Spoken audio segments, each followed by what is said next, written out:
जय हिंद, वंदे मातरम। दोस्तों, स्वागत करता हूं आप सभी का आपके अपने परिवार दीक्षित एजुकेशन अड्डा पर। दोस्तों, कैसे हैं आप सभी? उम्मीद करता हूं आप सभी बढ़िया होंगे और अपनी पढ़ाई को कंटिन्यू कर रहे होंगे।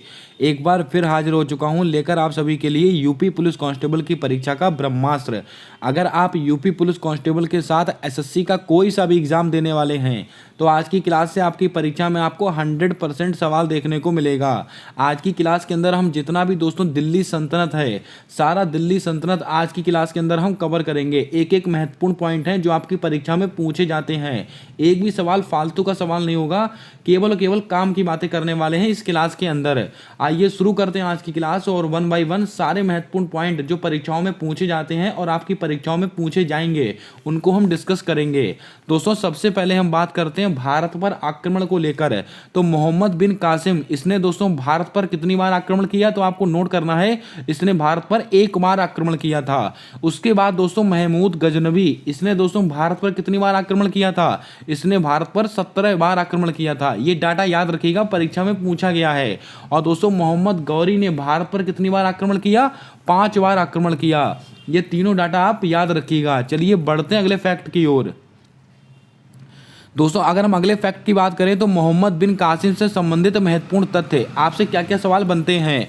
तो दोस्तों भारत में दोस्तों कब आक्रमण किया था मोहम्मद बिन कासिम ने? तो याद रखिएगा 712 एडी में। मोस्ट इंपॉर्टेंट क्वेश्चन है, मोहम्मद बिन कासिम ने 712 एडी में भारत पर आक्रमण किया था। दोस्तों कहां पर आक्रमण किया था? सिंध पर आक्रमण किया था। कहां पर? सिंध पर।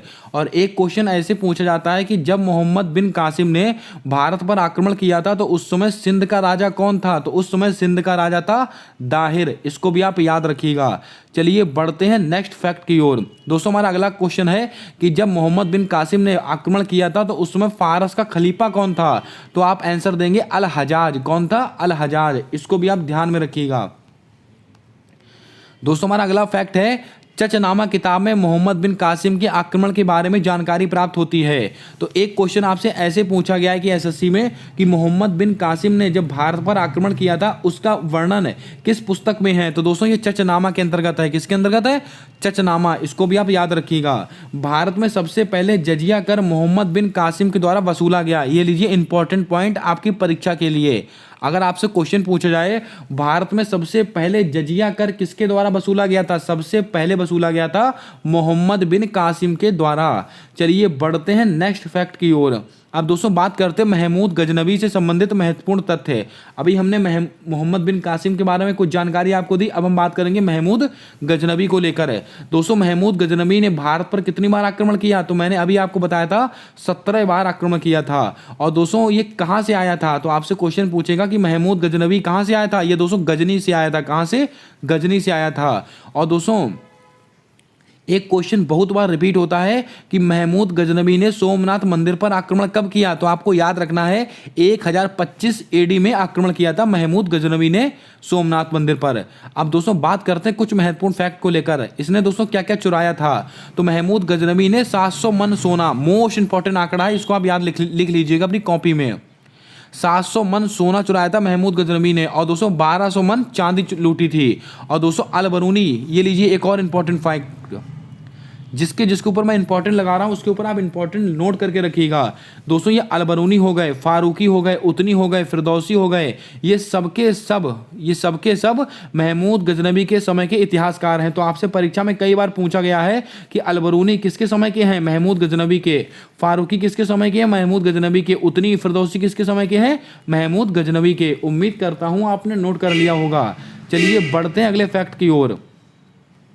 अब दोस्तों हमारा अगला फैक्ट है मोहम्मद गौरी से संबंधित महत्वपूर्ण तथ्य। अब दोस्तों मोहम्मद गौरी के बारे में कुछ महत्वपूर्ण चीजें आपको बताएंगे जो आपकी परीक्षा में आपसे पूछी जाएंगी और 100% आपको नंबर दिलाएंगी। दोस्तों मोहम्मद गौरी से आपको याद रखना है, इसने भारत पर कितनी बार आक्रमण किया था? कुल दोस्तों 5 बार आक्रमण किया था। सबसे पहला आक्रमण किया था 1175 ईस्वी पर मुल्तान पर आक्रमण किया था। तो आपसे क्वेश्चन पूछेगा मोहम्मद गौरी ने मुल्तान पर आक्रमण कब किया? 1175 ईस्वी में। और उस समय मुल्तान का राजा कौन था? राजा मूल राज। ये दोस्तों एडिशनल जानकारी है, इसको आप ध्यान में रखिएगा। उसके बाद मोहम्मद गौरी ने 1178 में माउंट आबू पर आक्रमण किया था। तो आपसे क्वेश्चन बनेगा कि मोहम्मद गौरी ने माउंट आबू पर आक्रमण कब किया? 1178 78 ईस्वी में। उस समय दोस्तों माउंट आबू के राजा कौन थे? राजा भीमदेव सेकंड। इसको भी आप याद रखिएगा। उसके बाद दोस्तों बहुत फेमस लड़ाइयाँ आपने दोस्तों ये तो बहुत बार पढ़ी होंगी। 1191 में हुआ था तराइन का पहला युद्ध, किसके बीच में? मोहम्मद गौरी और पृथ्वीराज चौहान के बीच में, जिसमें दोस्तों पृथ्वीराज चौहान की जीत हुई थी, मोहम्मद गौरी हार गया था। उसके बाद दोस्तों होता है तराइन का दूसरा युद्ध, जिसमें दोस्तों पृथ्वीराज चौहान की हार हुई थी, मोहम्मद गौरी जीत गया था। इतनी फैक्ट आपको याद रखने, इसका आप स्क्रीनशॉट ले सकते हैं। अब दोस्तों बात करते हैं कुछ और इंपॉर्टेंट एडिशनल पॉइंट को लेकर। 1194 में दोस्तों क्या किया था, तो आपको याद रखना है 1194 में चंदावर का युद्ध हुआ था, किसके बीच में? राजा जयचंद और मोहम्मद गौरी के बीच में, जिसमें दोस्तों राजा जयचंद की पराजय हुई थी और मोहम्मद गौरी की विजय हुई थी। दोस्तों मैंने आपको 5 युद्ध पढ़ा है, पांचों युद्ध आपको नोट करने हैं। ये 1194 चंदावर का युद्ध परीक्षा में कई बार पूछा गया है, किसके बीच में? जयचंद और गौरी के बीच में। दोस्तों आपको बता दें बिहार में जो नालंदा विश्वविद्यालय है, सबसे पहला सवाल, नालंदा विश्वविद्यालय इसका निर्माण किसने कराया था? इसका जवाब आपको कमेंट करके बताना है। ये कहां पर स्थित है? बिहार में स्थित है। इसमें दोस्तों आग किसने लगाई थी? इसमें आग लगाई थी मोहम्मद गौरी का कमांडर था बख्तियार खिलजी। तो आपसे परीक्षा में कई बार पूछा गया है कि बिहार में उपस्थित नालंदा विश्वविद्यालय में आग दोस्तों किसने लगाई थी? बख्तियार खिलजी ने लगाई थी। किसके कहने पर लगाई थी? मोहम्मद गौरी के कहने पर लगाई थी। और दोस्तों एक क्वेश्चन मोस्ट रिपीटेड आपसे पूछा जाता है कि माँ लक्ष्मी की प्रतिमा अपने सिक्कों पर किसने छपाई थी? वह कौन सा मुगल शासक था जिसने माँ लक्ष्मी की जो प्रतिमा है अपने सिक्कों पर छपाई थी? वो दोस्तों मोहम्मद गौरी था। इसको भी आप ध्यान में रखिएगा। चलिए बढ़ते हैं अगले क्वेश्चन की ओर। अब दोस्तों यहां से हम बात करेंगे दिल्ली सल्तनत को लेकर। रट डालिए सवाल, आपकी परीक्षा में आपको नंबर दिलाएंगे सारे क्वेश्चन से। अगर हम दोस्तों दिल्ली सल्तनत की बात करें तो 1206 से लेकर 1526 तक रहा है दिल्ली सल्तनत। अब दोस्तों जो महत्वपूर्ण चीजें हैं, जो एडिशनल जानकारी, केवल मैं आपको वही बताने वाला हूं, फालतू की एक जानकारी यहां पर मैं आपको नोट नहीं कराऊंगा। दोस्तों गुलाम वंश का शासनकाल कब से कब तक रहा था? तो दोस्तों आपको याद रखना है 1206 से 1290 तक। उसके बाद दोस्तों आता है खिलजी वंश। तो खिलजी वंश का शासनकाल आता है 1290 से 1320 तक। उसके बाद आता है आपका तुगलक वंश 1320 से 1414 तक। उसके बाद आता है आपका सैयद वंश 1414 से 1450 तक। उसके बाद आता है आपका लोधी वंश 1451 से 1426 तक। इसको भी आप ध्यान में रखिएगा। ये कुछ माफ कीजिएगा दोस्तों, यहाँ पर 1526 होगा, 1526 तक। ये दोस्तों कुछ महत्वपूर्ण चीजें हैं, इनको आप ध्यान में रखिएगा। अब दोस्तों कई बार परीक्षा में कैसे सवाल पूछता है तो आपसे इनका क्रम पूछ लेता है, पहले कौन आया उसके बाद कौन आया। तो पहले आया गुलाम वंश, फिर आया खिलजी वंश, फिर आया तुगलक वंश, फिर आया सैयद वंश, फिर आया लोधी वंश। यहाँ से भी दोस्तों 2 तरीके से सवाल पूछे जाते हैं। अगर आपको ये सने याद हैं तभी आप दोस्तों उसका आंसर सही से दे सकते हैं। एक सवाल पूछा गया था आपके यूपी SSC पैट की परीक्षा में कि सबसे अधिक समय तक शासन करने वाला दोस्तों वंश कौन सा था? तो याद रखिएगा ये तुगलक वंश था, सबसे अधिक समय तक शासन किया था। सबसे कम समय तक शासन करने वाला वंश कौन था? ये खिलजी वंश था। इन दोनों पॉइंटों को आप याद रखिएगा। ये सबसे अधिक समय तक था। सबसे अधिक समय तक शासन करने वाला कौन है? ये तुगलक वंश। सबसे कम समय तक शासन करने वाला है खिलजी वंश। चलिए बढ़ते हैं नेक्स्ट फैक्ट की ओर। अब दोस्तों हम बात करते हैं गुलाम वंश। अब दोस्तों यहां से कॉपी पेन उठा लीजिएगा, अपनी कॉपी में नोट करते चलिएगा सारे पॉइंट। गुलाम वंश दोस्तों दिल्ली सल्तनत का अगर आपसे संस्थापक पूछे तो आप आंसर लगाएंगे कुतुबुद्दीन ऐबक। अगर आपसे क्वेश्चन पूछे दिल्ली सल्तनत का संस्थापक कौन था? कुतुबुद्दीन ऐबक। अब दोस्तों कुतुबुद्दीन ऐबक ने किसको अपनी राजधानी बनाया था? लाहौर को। कुतुबुद्दीन ऐबक ने लाहौर को अपनी राजधानी बनाया था। दिल्ली सल्तनत का अगर आपसे वास्तविक संस्थापक पूछे तो आप बताएंगे इल्तुतमिश। ये सवाल बहुत महत्वपूर्ण है दोस्तों। आपको बता दें ये ऐसा क्यों है, क्योंकि दोस्तों जो कुतुबुद्दीन ऐबक था इसने सुल्तान की उपाधि धारण नहीं की थी, लेकिन दोस्तों ये इल्तुतमिश है इसने दोस्तों सुल्तान की उपाधि धारण की थी। तो दोस्तों यहाँ से 2 तरीके से आपसे सवाल पूछता है कि दिल्ली सल्तनत का संस्थापक पूछे तो आप आंसर लगाएंगे कुतुबुद्दीन ऐबक। और कुतुबुद्दीन ऐबक ने किसको अपनी राजधानी बनाया? लाहौर को। लेकिन क्वेश्चन अगर ऐसे पूछे कि दिल्ली सल्तनत का वास्तविक संस्थापक कौन है तो आप आंसर लगाएंगे इल्तुतमिश। और इल्तुतमिश ने अपनी राजधानी किसको बनाया था? दिल्ली को बनाया था। इसको आप याद रखिएगा। दिल्ली सल्तनत का पहला सुल्तान कौन बना था? इल्तुतमिश, जैसा कि अभी मैंने आपको बताया। चलिए बढ़ते हैं अगले फैक्ट की ओर। दोस्तों अगला फैक्ट है टका तथा जीतल सिक्के किसके द्वारा चलाए गए थे? इल्तुतमिश के द्वारा। और ये सवाल ना जाने कितनी बार और कितनी सारी परीक्षाओं में पूछे गए हैं। टका और जीतल के सिक्के किसने चलाए थे? इल्तुतमिश ने चलाए थे। अब दोस्तों हमारा अगला फैक्ट है, सुल्तानगढ़ी की स्थापना किसने की थी? सुल्तानगढ़ी। अगर आपसे क्वेश्चन पूछा जाए सुल्तानगढ़ी की स्थापना किसके द्वारा की गई? इल्तुतमिश के द्वारा। दिल्ली सल्तनत की पहली मस्जिद कुब्बत उल इस्लाम, सबसे पहला सवाल आपसे क्वेश्चन पूछेगा कि दिल्ली सल्तनत की पहली मस्जिद कौन सी है, तो आप आंसर देंगे कुब्बत उल इस्लाम। का निर्माण किसने कराया? कुतुबुद्दीन ऐबक ने कराया था। 2.5 दिन का झोपड़ा किसने बनवाया था? कुतुबुद्दीन ऐबक ने बनवाया था। कुतुब मीनार की स्थापना किसने की थी? कुतुबुद्दीन ऐबक ने। लेकिन इसको पूरा किसने कराया था? इसको पूरा कराया था इल्तुतमिश ने। ये वो सवाल है जो दोस्तों आपको कहीं नहीं मिलने वाले हैं। लेकिन इससे भी आगे चलकर मैं आपको एक सवाल और बताऊंगा। ये तो सबको पता है, कुतुब मीनार का निर्माण किसने कराया? कुतुबुद्दीन ऐबक ने। इसको पूरा किसने कराया? तो आपको याद होगा इल्तुतमिश ने। लेकिन इसको रिनोवेट किसने कराया? रिनोवेट इसको किसको कराया? गयासुद्दीन बलबन। गयासुद्दीन ने करवाया था। किसने कराया था? गयासुद्दीन ने कराया था। इसको भी आप याद रखिएगा। आई थिंक दोस्तों इसको आप रीचेक कर लेंगे। गयासुद्दीन ने कराया था, किसी और ने कराया था। रिनोवेट भी किसी और ने कराया था। इसको आप अपने आप से एक बार रीचेक कर लेंगे, उसके बाद इस आंसर को आप ऑथेंटिक मानेंगे। आइए चलते हैं अगले क्वेश्चन की ओर। अगला क्वेश्चन हमारा दोस्तों, अगला फैक्ट है रजिया सुल्तान। अब रजिया सुल्तान का दोस्तों कार्यकाल देखिएगा, 1236 से 1240 के बीच में रहा है रजिया सुल्तान का कार्यकाल। ये सवाल बहुत बार परीक्षा में पूछा गया है कि रजिया सुल्तान दिल्ली की गद्दी पर कब बैठी थी? तो 1236 पर। रजिया सुल्तान दोस्तों की इनकी मृत्यु कब हुई थी? 1240 में। एक क्वेश्चन ऐसे पूछा जाता है, रजिया सुल्तान किसकी बेटी हैं? इल्तुतमिश की। और दिल्ली सल्तनत की पहली मुस्लिम शासिका कौन है? रजिया सुल्तान। ये ऐसे भी सवाल आपसे पूछे गए हैं। दिल्ली सल्तनत की पहली मुस्लिम शासिका कौन है? रजिया सुल्तान। कुबा और कुल्हा अपनाया, जो दोस्तों आपको बता दें, कुबा और कुल्हा जो प्रथा थी वो किसने अपनाई थी? रजिया सुल्तान ने अपनाई थी। इसके अलावा रजिया सुल्तान ने 3 तरीके के सिक्के चलाए थे। मोस्ट इंपॉर्टेंट, अगर आपसे क्वेश्चन पूछा जाए रजिया सुल्तान ने कितने तरीके के सिक्के चलाए थे? 3 तरीके के सिक्के चलाए थे। अब 3 तरीके के सिक्के हैं कौन कौन से? दोस्तों प्रथम सिक्का है, इसमें सिक्के पे छपा हुआ है न्याय की बेटी। दूसरे सिक्के पे छपा हुआ है इल्तुतमिश की बेटी। और तीसरे सिक्के पे जो छपा हुआ है दिल्ली सल्तनत की महारानी। ये तीनों चीज़ें आपको याद रखनी है। अगर आप क्लास को आज पहली बार देख रहे हो तो क्लास को लाइक कर देना। चैनल पर पहली बार आए हो तो चैनल को सब्सक्राइब कर बेल वाला आइकन ध्यान से दबा लेना, ताकि जो आने वाली क्लासेस के अपडेट्स हैं आप तक आसानी से पहुंचते रहें। चलिए बढ़ते हैं नेक्स्ट फैक्ट की ओर। अब हमारा अगला फैक्ट है गयासुद्दीन बलबन। ये बहुत महत्वपूर्ण है हमारी परीक्षा के लिए। परीक्षा में कई बार यहाँ से सवाल आपसे पूछा गया है। दोस्तों एक क्वेश्चन ऐसे एसएससी में पूछा गया था कि रजिया सुल्तान के बाद सबसे दिल्ली सल्तनत पर सबसे प्रभावशाली शासक कौन था? तो बलबन था। अब बलबन का कार्यकाल 1265 से 1288, इसको आप लिख लीजिएगा कहीं पर, अति महत्वपूर्ण है ये। 1265 से 1288 में ये गयासुद्दीन बलबन का कार्यकाल है।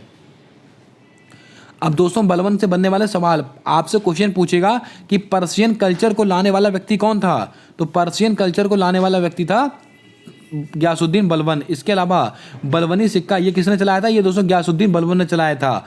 नवरोज फेस्टिवल, यानी कि नवरोज फेस्टिवल दोस्तों ये पारसी धर्म का त्यौहार है और इसकी शुरुआत किसने की थी? गयासुद्दीन बलबन ने की थी। सजदा और पैवोज प्रथा दोस्तों ये किसने शुरू किया था? ये भी गयासुद्दीन बलबन ने शुरू किया था। दोस्तों सजदा ये क्या होता है आपको ये भी पता होना चाहिए। सजदा क्या होता है? अगर राजा के पास आप जाते हैं तो घुटनों के बल बैठ के राजा को आप प्रणाम करेंगे, उसका दोस्तों आप आदर करेंगे, इसको बोलते हैं सजदा। और राजा के पैरों को चूम कर उसको सम्मान देना, उसको कहलाता है पैवोज। ये प्रथा किसने शुरू की थी? गयासुद्दीन बलबन ने। आइए चलते हैं अगले फैक्ट की ओर। अब दोस्तों बात करते हैं खिलजी वंश। ये हमारे लिए बहुत महत्वपूर्ण है, परीक्षा में यहाँ से बहुत बार सवाल पूछा जाता है। खिलजी वंश से बनने वाले सारे क्वेश्चन है। दिल्ली सल्तनत में सबसे प्रभावशाली शासक कौन था? अलाउद्दीन खिलजी। एक क्वेश्चन है आपको याद रखना है, दिल्ली सल्तनत पर सबसे प्रभावशाली शासक था अलाउद्दीन खिलजी। और खिलजी वंश के संस्थापक कौन थे? जलालुद्दीन फिरोज शाह खिलजी। Important point, Jalaluddin Firoz Khilji. अगला क्वेश्चन, अलाउद्दीन खिलजी का वास्तविक नाम क्या था? अली गुरसाप। अलाउद्दीन खिलजी का वास्तविक नाम क्या था? अली गुरसाप था। क्या था? अली गुरसाप। और घराई और चराई टैक्स, यानी कि दोस्तों जो घरों पर टैक्स लगता है और पशुओं को चराने पर जो टैक्स लगता है वो दोस्तों कौन सा था? वो घराई और चराई टैक्स किसने लगाया था? अलाउद्दीन खिलजी ने। सैलरी बेसिस पर आर्मी रिफॉर्म, यानी कि दोस्तों आर्मी को सैलरी पर यानी कि तनख्वाह पर रखने वाला कौन था? ये अलाउद्दीन खिलजी था। दाग तथा हुलिया प्रथा, दाग और हुलिया प्रथा दोस्तों किसने शुरू की थी? अलाउद्दीन खिलजी ने। दिल्ली में हौज खाने का निर्माण किसने कराया? ये लीजिए इंपॉर्टेंट पॉइंट है, ये दोस्तों अलाउद्दीन खिलजी के द्वारा कराया गया था। अब बात करते हैं अगले फैक्ट को लेकर, अलाई दरवाजा। दोस्तों यहाँ से सवाल बहुत बार आपसे परीक्षा में पूछा गया, इसको आप नोट कर लीजिएगा। उम्मीद करता हूँ सारे पॉइंट आपको दिख रहे होंगे। अलाई दरवाजा कौन कौन सा? अलाई दरवाजा, अलाई मीनार, चोर मीनार, जमैयत खाना, इन सब का निर्माण किसने कराया था? अलाउद्दीन खिलजी के द्वारा कराया गया था। अपनी राजधानी किसको बनाया था? सिरी को बनाया था। अगर आपसे क्वेश्चन पूछा जाए अलाउद्दीन खिलजी ने अपनी राजधानी किसको बनाया? सिरी को बनाया था। अलाउद्दीन खिलजी ने मलिक कफूर को नायाब का टाइटल दिया। ये लीजिए एक और इंपॉर्टेंट पॉइंट, आपसे क्वेश्चन पूछा जाए अलाउद्दीन खिलजी ने किसको नायाब का टाइटल दिया था? मलिक कफूर को। मलिक कफूर कितने दिन का सुल्तान बना था? 36 दिन का सुल्तान बना था। ये वो सवाल है जो दोस्तों आपको कहीं नहीं मिलने वाला है, इसको आप नोट कीजिएगा। आपसे क्वेश्चन पूछेगा कि मलिक कफूर दिल्ली सल्तनत पर कितने दिन का सुल्तान बना था? 36 दिन पर सुल्तान बना था। और दोस्तों इसने 36 दिन के अंदर बहुत ज़्यादा बर्बरता ढाई थी, बहुत ज़्यादा जुल्म ढाए थे लोगों पर, इसीलिए दोस्तों इसको मार दिया गया था, इसको खत्म कर दिया गया था। अमीर खुसरो, इनको दोस्तों क्या कहते हैं? तोता हिंद के नाम से जानते हैं, वो इन्हीं के समय के थे। और दोस्तों ये सितार वादक हैं। कौन है? सितार वादक। चलिए बढ़ते हैं अगले फैक्ट की ओर। अब दोस्तों बात करते हैं हम तुगलक वंश को लेकर, यहां से बनने वाले कुछ महत्वपूर्ण सवाल है। दोस्तों आपको बता दें तुगलक वंश का संस्थापक कौन था? ग्यासुद्दीन तुगलक। कौन था? ग्यासुद्दीन तुगलक था। इसके अलावा तुगलक गाजी का टाइटल किसने धारण किया था? गाजी का टाइटल धारण किया था ग्यासुद्दीन तुगलक ने। इसको आप लिख लीजिएगा, इंपॉर्टेंट पॉइंट है बहुत ज्यादा ये। तुगलक वंश के संस्थापक कौन थे? ग्यासुद्दीन तुगलक। लेकिन गाजी का टाइटल किसने धारण किया था? ग्यासुद्दीन तुगलक ने। मोहम्मद बिन तुगलक के समय इब्न बतूता मोरक्को से आया था। ये लीजिए एक और इंपॉर्टेंट पॉइंट है, आपसे क्वेश्चन पूछा जाता है इब्न बतूता कहाँ का निवासी था? मोरक्को का। और किसके शासनकाल में भारत आया था? मोहम्मद बिन तुगलक के शासनकाल में। दिल्ली सल्तनत में सबसे पहले पत्राचार और नहरों का निर्माण किसने कराया? ये कराया था मोहम्मद बिन तुगलक ने। इसको भी आप याद रखिएगा, मोहम्मद बिन तुगलक ने कराया था। दिल्ली सल्तनत में सबसे पहले पत्राचार और नहरों का निर्माण मोहम्मद बिन तुगलक ने कराया। अगला क्वेश्चन, मोहम्मद बिन तुगलक को पागल राजा भी कहते हैं। ये लीजिए एक और महत्वपूर्ण क्वेश्चन है, आपसे क्वेश्चन पूछा जाएगा दिल्ली सल्तनत में पागल राजा के नाम से कौन जाना जाता है? मोहम्मद बिन तुगलक को कहते हैं। लंपट मूर्ख राजा कौन है? जहांदर शाह। ये लीजिए एक और महत्वपूर्ण क्वेश्चन है, सारे सवाल आपके एसएससी में पूछे गए सवाल हैं, इनको आप नोट कर लीजिएगा। लंपट मूर्ख राजा कौन है? जहांदर शाह। रंगीला राजा किसको कहते हैं? मोहम्मद शाह को कहते हैं रंगीला राजा। ये भी इंपॉर्टेंट है हमारी परीक्षा के लिए, इसको भी आप नोट कीजिएगा। मोहम्मद बिन तुगलक ने देवगिरी को अपनी राजधानी बनाया। ये लीजिए एक और इंपॉर्टेंट पॉइंट है। अलाउद्दीन, दोस्तों आप याद कीजिएगा, कुतुबुद्दीन ऐबक ने अपनी राजधानी किसको बनाया था? लाहौर को। इल्तुतमिश ने किसको बनाया था? नई दिल्ली को। अलाउद्दीन खिलजी ने किसको बनाया था? सिरी को। और मोहम्मद बिन तुगलक ने अपनी राजधानी किसको बनाया था? देवगिरी को। इसके अलावा दीवान ए अमीर कोही की स्थापना मोहम्मद बिन तुगलक के द्वारा की गई, ये भी आपको याद रखना है। चलिए बढ़ते हैं अगले फैक्ट की ओर। अब दोस्तों हम बात करेंगे फिरोज शाह तुगलक से संबंधित महत्वपूर्ण तथ्य। इनसे बनने वाले जो भी सवाल हैं उसको भी आप यहाँ पर देख सकते हैं। इसका दोस्तों आप स्क्रीनशॉट भी ले सकते हैं। दोस्तों फिरोज शाह तुगलक, अशोक के शिलालेखों को नेपाल से भारत कौन लाया था? फिरोज शाह तुगलक लेकर आए थे। इसको भी आप नोट कीजिएगा। अशोक के दोस्तों आप जल्दी से बताएं, अशोक के दोस्तों कौन से शिलालेख में कलिंग युद्ध का वर्णन किया गया? इसका जवाब आपको कमेंट करके बताना है। जौनपुर की स्थापना किसने की थी? फिरोज शाह तुगलक। मोस्ट इंपॉर्टेंट सवाल, अगर क्वेश्चन पूछा जाए जौनपुर को भारत का सिराज ए हिंद कहते हैं। दोस्तों यूपी पुलिस कांस्टेबल के लिए महत्वपूर्ण क्वेश्चन है ये। जौनपुर को भारत का सिराज ए हिंद कहते हैं, लेकिन जौनपुर की स्थापना की किसने थी? तो फिरोज शाह तुगलक ने की थी। दिल्ली सल्तनत पर जजिया वसूलने वाला शासक कौन था? फिरोज शाह तुगलक। हक ए सर्व टैक्स, हक ए सर्व टैक्स ये किसने लगाया था? और दोस्तों नहरों पे टैक्स किसने लगाया था? ये दोस्तों लगाया था फिरोज शाह तुगलक ने। इसको भी आप याद रखिएगा। अब दोस्तों बात करते हैं सैयद वंश को लेकर। सैयद वंश दोस्तों हमारे लिए इतना इंपॉर्टेंट नहीं है, परीक्षा में इतना बार नहीं पूछा गया है। सैयद वंश का संस्थापक कौन थे? खिर्ज खां, इतना आप याद रखिएगा। अब दोस्तों लोधी वंश हमारे लिए महत्वपूर्ण है। लोधी वंश से सवाल हमारी परीक्षा में कई बार बना हुआ है और इंपॉर्टेंट क्वेश्चन है। लोधी वंश के संस्थापक कौन थे? बहलोल लोधी। कौन थे? बहलोल लोधी थे लोधी वंश के संस्थापक। और दिल्ली सल्तनत पर राज करने वाला पहला अफगानी कौन था? Bahlol Lodhi. Most important question, Delhi सल्तनत पर राज करने वाला पहला अफगानी कौन था? बहलोल लोधी। अब दोस्तों हम बात करते हैं सिकंदर लोधी को लेकर।